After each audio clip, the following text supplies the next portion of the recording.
I know there's been a lot of talk about the Olympic Games 2012 being the next big 9/11 terrorist attack again, and I use that word terrorist very lightly because what our politicians and government, etc., tells us a terrorist isn't quite right, because the ones who are really terrorists are them. And I don't mean everybody, but small inside groups with massive power, whether it's the CIA, etc. But this is in London, and I've been reading a little bit lately, and I know there's been a lot of talk about this. So, what would be the odds that Larry Silverstein, his partner, at the time of the World Trade Center's bombing, or, aircrafts hitting it and causing them to fall at free fall speed, breaking the laws of physics, the chance of his partner was a prime developer at the 2012 London Olympics? And do they have insurance somehow tied to this London Olympics? I don't know.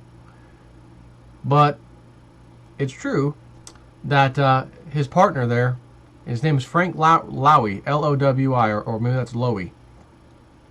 Frank Lowy was another beneficiary of the Twin Towers insurance claim. Frank Lowy sits on the board to the Australian Reserve Bank.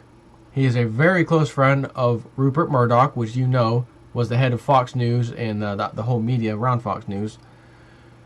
Prior to the development of the Olympic site, there was news about, and I don't know how true all of this is, by the way.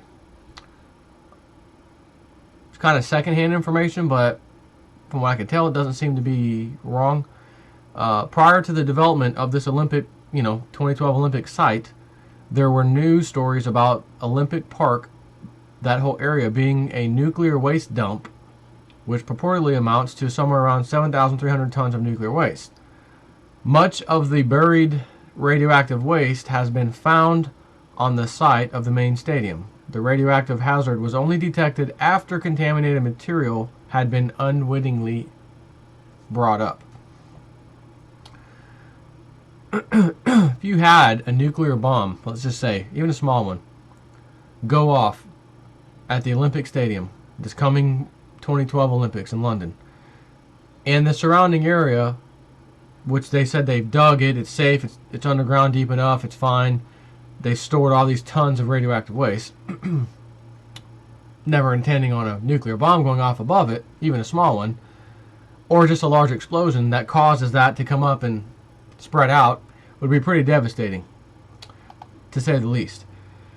Then we have the Rockefeller document called Hack Attack. If you search, I'm not going to link to it on my website because I don't want them seeing traffic coming from JSNIP4's video to the RockefellerFoundation.org.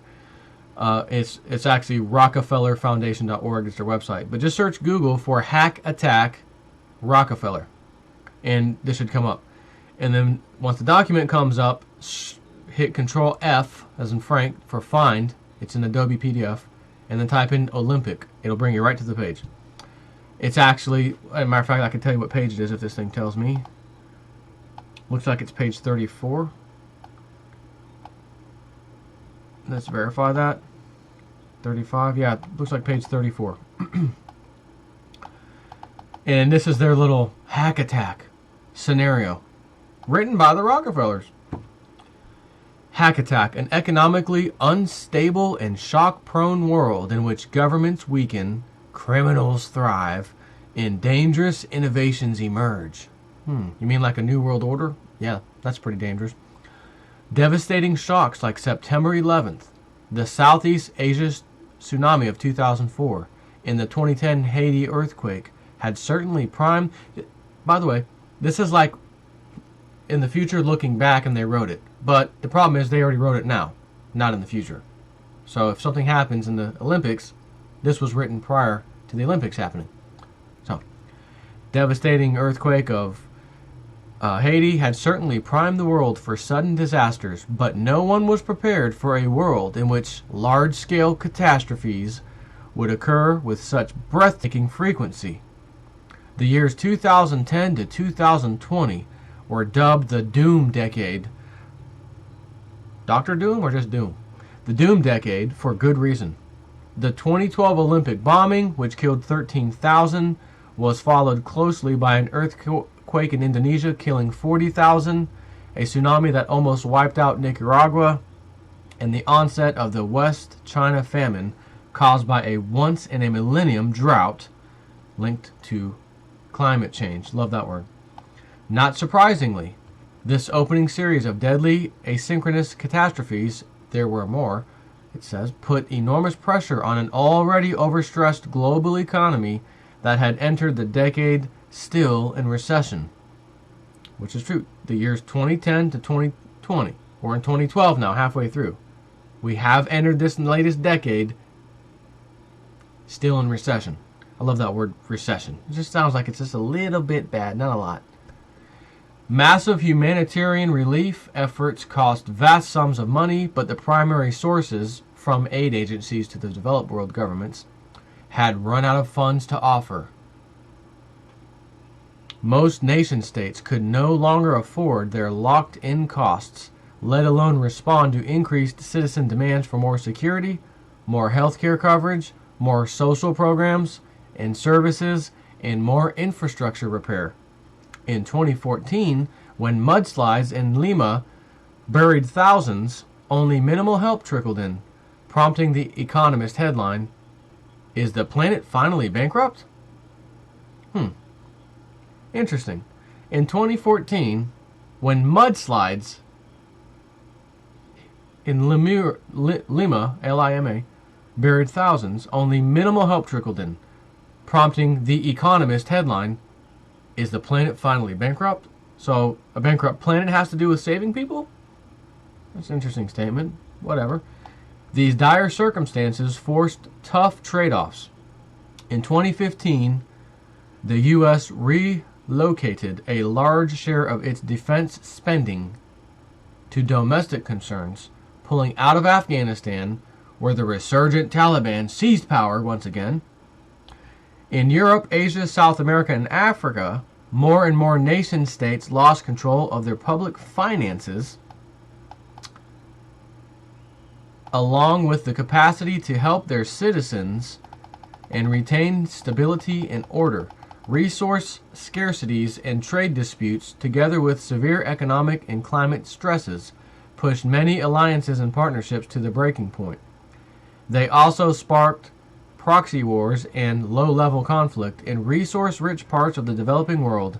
Nations raised trade barriers in order to protect their domestic sectors against imports, and in the face of global food and resource shortages, to reduce exports of agricultural produce and other commodities. By 2016, the global coordination and interconnectedness that had marked the post-Berlin Wall world was tenuous at best. With government power weakened, order rapidly disintegrating, and safety nets evaporating, violence and crime grew more rampant. Countries with ethnic, religious, or class divisions saw especially sharp spikes in hostility. Naxalite separatists dramatically expanded their guerrilla campaign in East India. Israel-Palestinian bloodshed escalated, and across Africa, fights over resources erupted. Along ethnic and tribal lines. Meanwhile, overtaxed militaries and police forces could do little to stop it. I'm not going to read this whole thing. Just want to grab a few clips out of here. Again, that was like 1.5 pages out of like, I don't know, how many pages is this thing? 50-something pages.